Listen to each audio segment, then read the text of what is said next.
ఓం శ్రీ సాయిరామ్.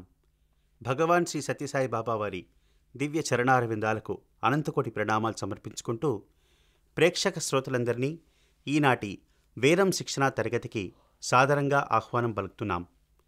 ఈనాడు మనం నమ్మకంలోని 6వ అనువాకం నేర్చుకోబోతున్నాం. కార్యక్రమాన్ని ప్రారంభించే ముందు గణపతి ప్రార్థనను మనం చెప్పుకుందాం.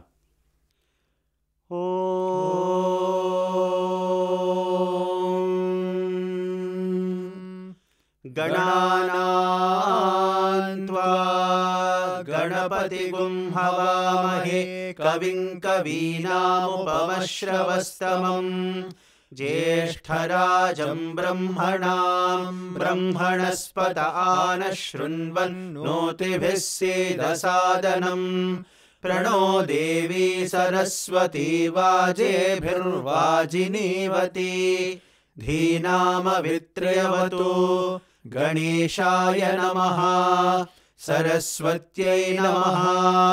శ్రీగురుభ్యో నమః. హరి ఓం. నేను ఒకసారి చెప్తాను, మీరు తిరిగి 2 సార్లు దాన్ని రిపీట్ చేయండి. నమో జ్యేష్ఠాయ చ కనిష్ఠాయ చ. నమో జ్యేష్ఠాయ చ కనిష్ఠాయ చ. నమో జ్యేష్ఠాయ చ కనిష్ఠాయ చ. నమః పూర్వజాయ చ పరజాయ చ. నమః పూర్వజాయ చ పరజాయ చ. నమః పూర్వజాయ చ పరజాయ చ. నమో మధ్యమాయ చ పగల్భాయ చ. నమో మధ్యమాయ చ పగల్భాయ చ. నమో మధ్యమాయ చ పగల్భాయ చ. నమో జఘన్యాయ చ బుద్ధ్రియాయ చ. నమో జఘన్యాయ చ బుద్ధ్నియాయ చ. నమో జఘన్యాయ చ బుద్ధ్నియాయ చ. నమః సోభ్యాయ చ ప్రతిసర్యాయ చ. నమః సోభ్యాయ చ ప్రతిసర్యాయ చ. నమః సోభ్యాయ చ ప్రతిసర్యాయ చ. నమో యామ్యాయ చ క్షేమ్యాయ చ. నమో యామ్యాయ చ క్షేమ్యాయ చ. నమో యామ్యాయ చ క్షేమ్యాయ చ. నమ ఉర్వర్యాయ చ ఖల్యాయ చ. నమ ఉర్వర్యాయ చ ఖల్యాయ చ. నమ ఉర్వర్యాయ చ ఖల్యాయ చ. నమః శ్లోక్యాయ చావసాన్యాయ చ. నమః శ్లోక్యాయ చావసాన్యాయ చ. నమః శ్లోక్యాయ చావసాన్యాయ చ. నమో వన్యాయ చ కక్ష్యాయ చ. నమో వన్యాయ చ కక్ష్యాయ చ. నమో వన్యాయ చ కక్ష్యాయ చ. నమః శ్రవాయ చ ప్రతిశ్రవాయ చ. నమః శ్రవాయ చ ప్రతిశ్రవాయ చ. నమః శ్రవాయ చ ప్రతిశ్రవాయ చ. నమ ఆశుషేణాయ చాశురథాయ చ. నమ ఆశుషేణాయ చాశురథాయ చ. నమ ఆశుషేణాయ చాశురథాయ చ. నమః శూరాయ చావభిందతే చ. నమః శూరాయ చావభిందతే చ. నమః శూరాయ చావభిందతే చ. నమో వర్మిణే చ వరూథినే చ. నమో వర్మిణే చ వరూథినే చ. నమో వర్మిణే చ వరూథినే చ. నమో బిల్మినే చ కవచినే చ. నమో బిల్మినే చ కవచినే చ. నమో బిల్మినే చ కవచినే చ. నమః శ్రుతాయ చ శ్రుతసేనాయ చ. నమః శ్రుతాయ చ శ్రుతసేనాయ చ. నమః శ్రుతాయ చ శ్రుతసేనాయ చ. नमो ज्येष्ठाय च कनिष्ठाय च नमः पूर्वजाय चापरजाय नमो ज्येष्ठाय च कनिष्ठाय च नमः पूर्वजाय चापरजाय नमो ज्येष्ठाय च कनिष्ठाय च नमः पूर्वजाय चापरजाय च नमो मध्यमाय चापगल्भाय च नमो जघन्याय च बुध्नियाय च नमो मध्यमाय चापगल्भाय च नमो जघन्याय च बुध्नियाय च नमो मध्यमाय चापगल्भाय च नमो जघन्याय च बुध्नियाय च नमः सोऽभ्याय च प्रतिसर्याय च नमो याम्याय च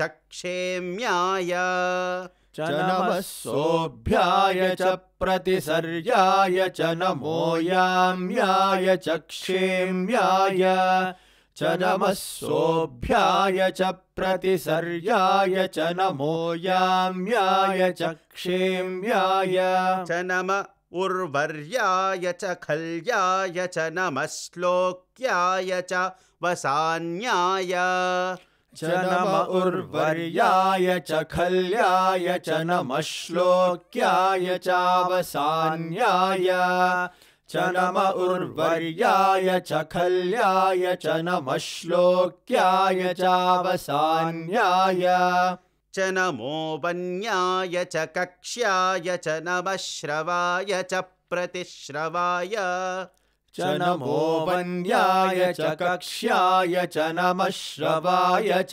प्रतिश्रवाय च नमो वन्याय च कक्ष्याय च नमः श्रवाय च प्रतिश्रवाय च नम आशुषेनाय चाशुरथाय च नमः शूराय चावबिन्धते च नम आशुषेणाय चाशुरथाय च नमः शूराय चावभिन्दते च नम आशुषेणाय चाशुरथाय च नमः शूराय चावभिन्दते च नमो वर्मिणे च वरूथिने च नमो बिल्मिने च कवचिने च नमो वर्मिणे च वरूथिने च नमो बिल्मिने च कवचिने च नमो वर्मिणे च वरूथिने च नमो बिल्मिने च कवचिने च नमः श्रुताय च श्रुतसेनाय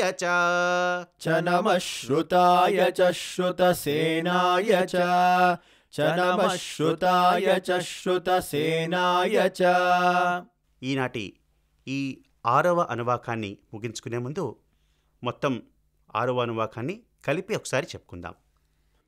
ఓం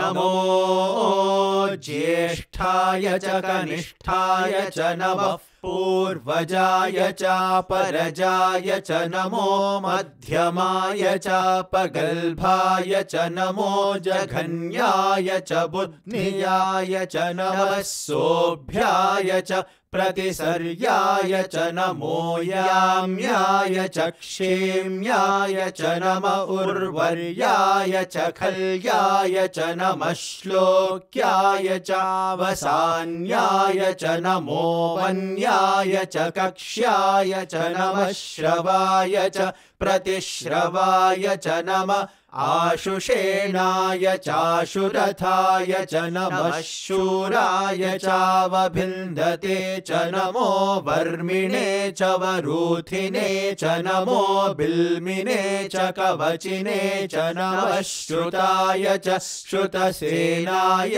च ॐ शान्ति शान्ति शान्तिः यदक्षरपरभ्रष्टं मात्राहीनं तु यद्भवेत् तत्सर्वं क्षम्यतां देवा नारायण नमोऽस्तु ते विसर्गबिन्दुमात्राणि पदपादाक्षराणि च न्यूनानि चातिरिक्तानि क्षमस्व सा ईश्वरा अपराधसहस्राणि क्रियन्ते हर्निशं मया दासोऽयमिति मां मत्वा क्षमस्व साईश्वर अन्यथा शरणं नास्ति त्वमेव शरणं मम तस्मात् कारुण्यभावेन रक्ष रक्ष साईश्वर हरिः ओम तत्सत् श्री साईश्वरार्पणमस्तु ओम शांति शांति शांति।